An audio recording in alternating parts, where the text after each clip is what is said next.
What would you do if a family member consistently took advantage of your generosity, turning your home into their personal free-for-all? In today's story, the protagonist's choice is a masterclass in how to handle it. My older brother, Leo, well, he's a bit of a burden. It's harsh to say, but it's the truth. Leo can never hold down a job for more than a couple of years, and when he inevitably loses whatever employment he had, he starts to sponge off family and friends until he can find another job months later. This freeloading involves him staying at their place, eating their food, using their belongings, and generally just making himself comfortable without contributing. He's actually lost friends because of how long he'd bummed off them. And honestly, I don't blame them for cutting him off. This last time he lost his job, Leo initially went to our parents, but they didn't have any spare room. They were already housing our eldest brother, Marcus, and his wife, Clara, along with their children.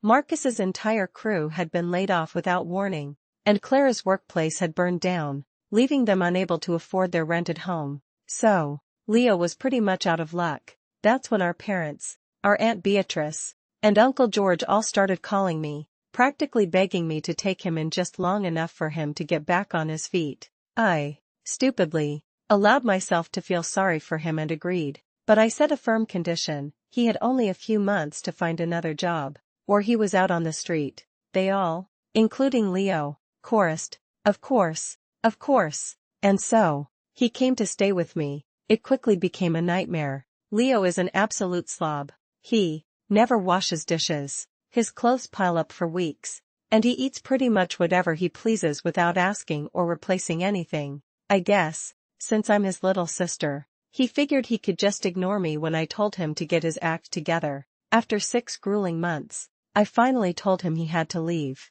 I gave him a couple of weeks to find somewhere else to go. Of course, he called our parents and burst into tears about me kicking him out. They reminded him that he knew he couldn't stay forever, but they also, predictably, called Aunt Beatrice and Uncle George and told them all about it. Aunt Beatrice, ever the busybody, immediately called me and proceeded to scold me. She lectured me about being cruel to my brother and abandoning family when they need help. I let her talk, listening patiently to her entire tirade. Finally, when she paused, I calmly said, "You know what, Aunt Beatrice? You're absolutely right. Helping family is incredibly important, and I'm so glad you reminded me of that." Aunt Beatrice seemed quite pleased, apparently believing I had understood the right thing to do. Before she hung up, so I followed her excellent advice. I went into Leo's room, which was, as usual, a disaster zone of clothes, empty food wrappers, and unwashed dishes.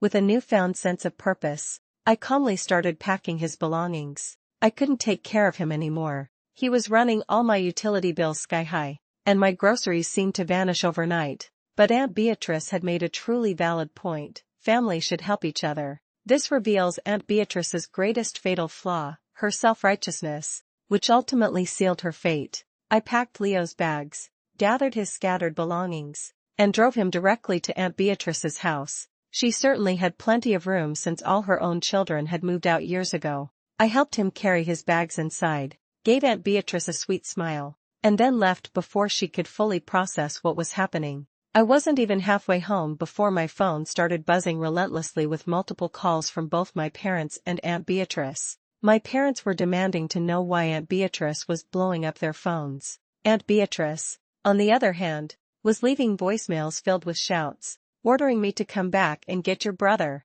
When I explained the situation to my parents, they actually thought it was a good idea, saying Aunt Beatrice sounded like she genuinely wanted to help. But Aunt Beatrice herself called me an asshole and vehemently declared she didn't want my brother there. When I calmly reminded her that family helps each other, she responded by calling me a cunt before slamming the phone down. The last I checked, he's still living with her. Many people have been asking similar questions, so I thought answering them here once would be helpful. First, Leo doesn't work menial jobs. He's not just hopping from one minimum wage job to another. He works in very good-paying fields like electronic repair and automotive maintenance. He's actually very skilled, but undeniably lazy. Second, no, Aunt Beatrice hasn't spoken to me since she called me a cunt and hung up. Third, Leo has only been with her for about 3 weeks. He stayed with me for 6 to 7 months. Fourth, Leo was initially upset I was kicking him out, but he seemed in a much better mood when he realized I had another place lined up for him to stay. I'm not sure how they're doing together, as I haven't talked to either of them since I dropped him off. 5th, my aunt isn't married anymore. She and Uncle George got divorced, and he lives with his new wife. Though I did hear from my dad that Uncle George thought this whole situation was hilarious. To everyone who has been hounding me through private messages and in the comments, my brother is not, last time we checked, neurodivergent. Nor does he have ADD or ADHD. Our mom took him to the doctor more than once when he was around 15 to 17, when his behavior was at its worst. According to our mom, the doctors all said he was perfectly healthy and fine, although they suggested he wasn't being mentally stimulated enough. In other words, he was bored. Mom wanted to take him to see other doctors, but by then, he had turned 18 and refused to go, and she couldn't force him. Also, it's been suggested he maybe see a doctor now, but Leo doesn't seem at all interested. He's never had the highest respect for doctors or mental illness. He treats it like it's fake. When our baby sister, Sarah, was diagnosed with an eating disorder when she was 19, he just cracked a joke about her just wanting a doctor's note so she could eat more. This situation perfectly illustrates a common piece of advice. If they think helping family is so important, they can take care of the freeloading relative. As one person wisely put it, people love to point out problems, but offer no solutions. You did an awesome job of making sure that your aunt was part of the solution. You were kind enough to give him a chance and strong enough to boot him out when you were fed up. The core lesson here is that boundaries are essential, even with family. Sometimes, the best way to help someone, or to get others to understand your struggle, is to shift the burden directly onto those who are quick to judge but slow to assist. What would you do if you were in my position?